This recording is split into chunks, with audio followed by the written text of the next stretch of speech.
няма значение колко си способен, какъв талант имаш в някаква друга сфера, когато си болен, когато не се чувстваш добре, когато не харесваш това, което виждаш в огледалото, защото самочувствието е нещо, което ти помага да реализираш таланта си.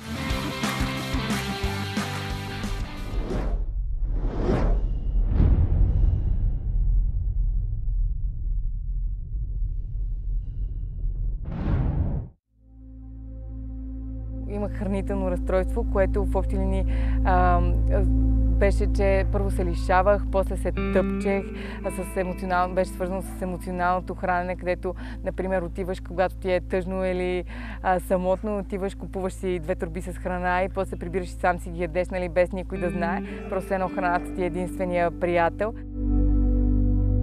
Когато играех баскетбол и се контузих, бях в много тежка депресия и в един момент наистина стигнах дъното, бях толкова разочарована от себе си, от всичко, което правех, начина по който се отнасях към тялото си.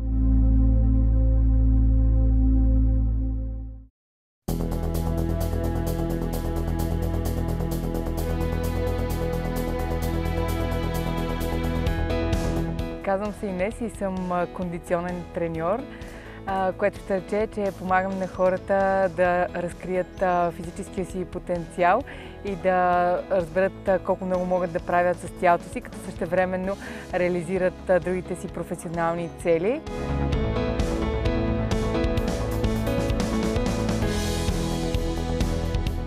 И днес вече имам собствена зала. Търсех помещение и в момента, в който намерих подходящо помещение, сякаш се отказах и се плаших и просто не исках да се случи, исках нещо да го провали, за да не се случи, просто защото ме беше страх. И тогава миналата година срещнах приятеля си Ивайло. Той някакси ми даде увереност, каза, айде дали ще намерим помещение. Всичко се случи супер бързо, точно за един ден.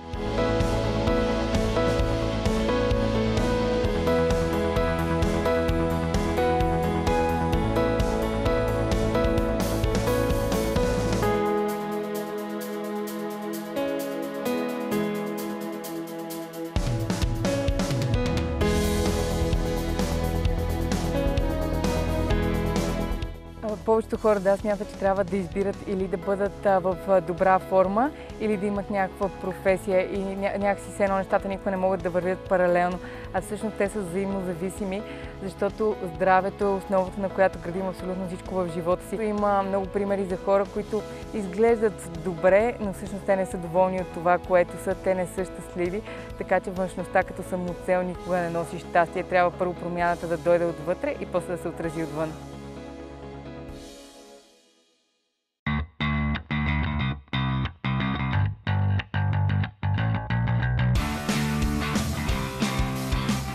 Вдъхновяват ме хората, с които се срещам всеки ден в залата.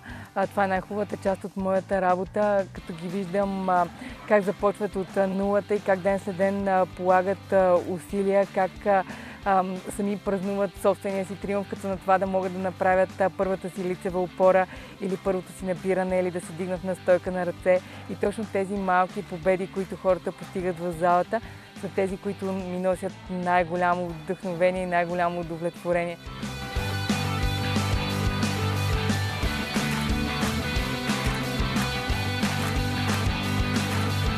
Търся дълбочина и смисъл в живота и понякога се чудя, като точно не се чувствам много добре и ми се иска да променя това.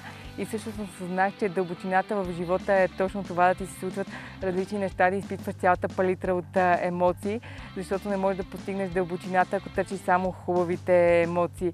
И всъщност на всеки един от нас ни трябват абсолютно всичките емоции, просто трябва да се научим да ги преживяваме, а не да им се съпротивляваме.